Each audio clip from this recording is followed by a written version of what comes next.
Happy Halloween, everyone! In honor of this glorious holiday, I am today going to count down the 6 spookiest animals that live along the Appalachian Trail. These are all non-human animals, and this is just in my opinion. If you agree with me or if you disagree with me, let me know down in the comments after you've listened to these 6 things. And if you're interested in the more human spooky aspects of the AT, I do already have a video about the murders that have taken place on the AT. I'll put the link to that up there as well as in the show notes. By the way, do you like my shark shirt? I thought it was appropriate for the occasion, even though there are no sharks on the AT that I know of. So, without further ado, let's get into the 6 spookiest animals that live along the Appalachian Trail. Number 6, the eastern whippoorwill. If you are unfamiliar, the whippoorwill is sort of a strange looking nocturnal bird that lives in the eastern woodlands. What makes this bird so spooky, you're wondering? Have you ever heard a whippoorwill in the night? I have, many of them. And the first one I ever heard, I was very confused because I was out in the middle of nowhere in the wilderness, no roads about, but what do I hear? A car alarm, a very loud car alarm that goes on and on and on. Whippoorwill, whippoorwill, whippoorwill. Guess what? It wasn't a car alarm, it was a whippoorwill. These suckers are super loud and they will not stop, and sometimes they will keep you up in the night. The males call out in the night to both attract mates and defend their territories. What could be spookier than sleep deprivation?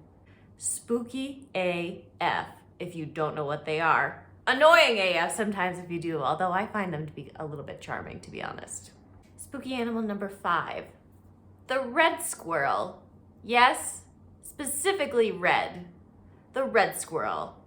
I cannot tell you how many of these things yelled and chattered at me when I was on the AT.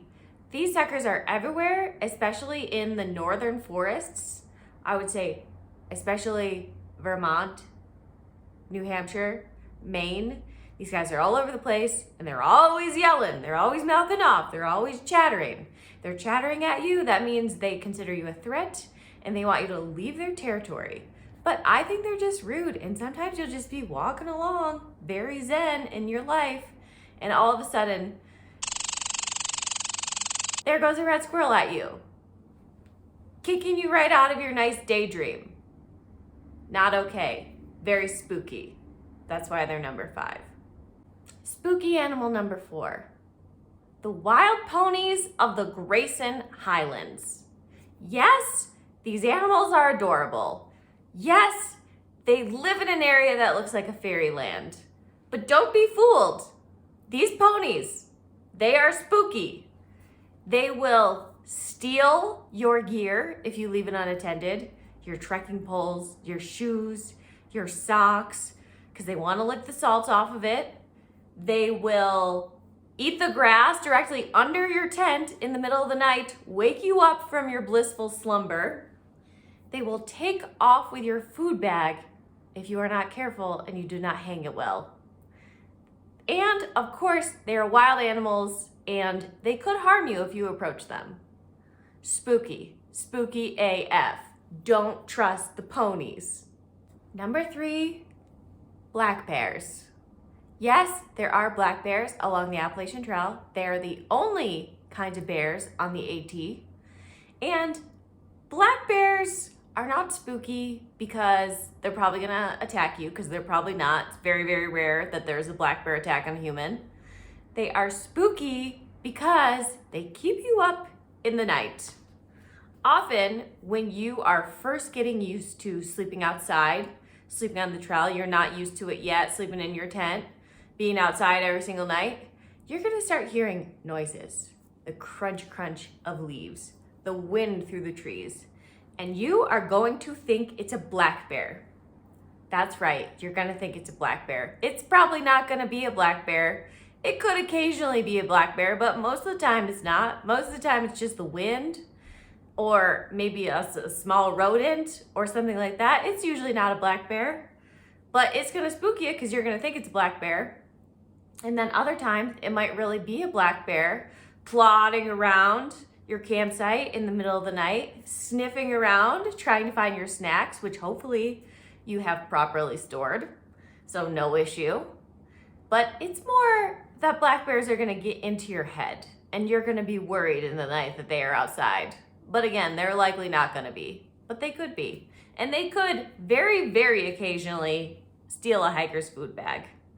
And what is spookier than being out in the wilderness, having to hike miles and not having any food, having your snacks stolen? No sleep because you think there's bears, and no food if you're unlucky enough to have a black bear actually steal your food. But if you want to see a black bear, because they are like pretty cool to see, but also these guys are wild animals, so keep a safe distance, be respectful, store your food properly, all that good stuff. If you want to see a black bear, a place you are likely to see one is the Shenandoah National Park as you hike through. I knew so many people who saw black bears there. I knew someone who saw 13 black bears there. I did not see any in the Shenandoah. I saw my first 2 black bears in the same day in New Jersey. Then I saw one in Massachusetts. Those were the only 3 bears I saw the entire AT. So I feel like people sometimes want to fearmonger and tell you there are like black bears everywhere waiting to attack you. That's not true. There aren't that many black bears. And it's very rare they're going to attack you. But they are spooky because they'll keep you up in the night. So that's why they're number 3. Number 2, micro bears, mice. Mice are super freaking spooky because they're little stalkers. They know where the hikers hang out. They know where the hikers sleep, and they're gonna find them and they're gonna wait for them to go to sleep, or maybe even not, and then they're gonna do their darndest to steal all your snacks. They will chew through your gear. They will run amok across your tent in the middle of the night. You're gonna have to fling them off. They might run across the strap to your hammock, the top of your hammock lines, whatever you hammockers call them. And if you're unlucky, they might get into those snacks and steal them. And they're gonna act like bears in the night. They're gonna be real loud, even though they're so small. They sound so big outside your tent. They're gonna make you think that there's bears out there.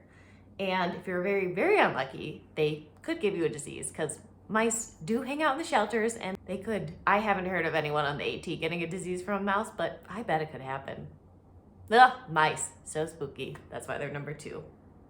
And number 1 most spookiest animal on the AT, the tick. What else could it possibly be than the tick? Those things are out there spreading Lyme disease. Not even kidding. 3 people I knew on the AT got Lyme disease. 3 of my friends that I was hiking with got Lyme disease. Hundreds of thousands of people get Lyme disease from ticks every single year. It's a horrible disease. It can be chronic if you don't catch it quickly.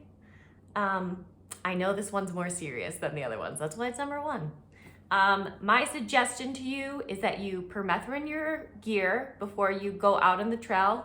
You could do your shoes, you could do your backpack, you could do your ground cloth, you can even do your clothes, and make sure that you permethrin your stuff again every few weeks. I know nobody wants to put chemicals on their clothes, on their gear. I know, I get it, but Lyme disease is no joke, dudes. Like, it's a bad, bad disease, and trust me, you do not want it. So permethrin is key, I think. I'll put some info about the permethrin in the show notes. And by the way, Lyme disease is most prevalent in the Northeast and the Midwest. So obviously the Northeast on the AT. New York is an especially bad state, so be particularly careful in New York.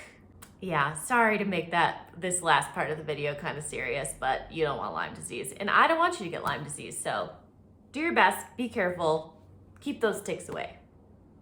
Okay, let me know in the comments what you think the 6 spookiest animals are on the AT. Let me know if you think I'm right. Let me know if you think I'm wrong. And yes, this video is mostly in jest. I love Halloween. I hope you do too. I know some of you want me to be serious all of the time, but I'm just not gonna be, especially on Halloween. Happy Halloween, everybody. Thank you for being here. Don't forget to subscribe to my channel. Let me know what animals you think are spooky.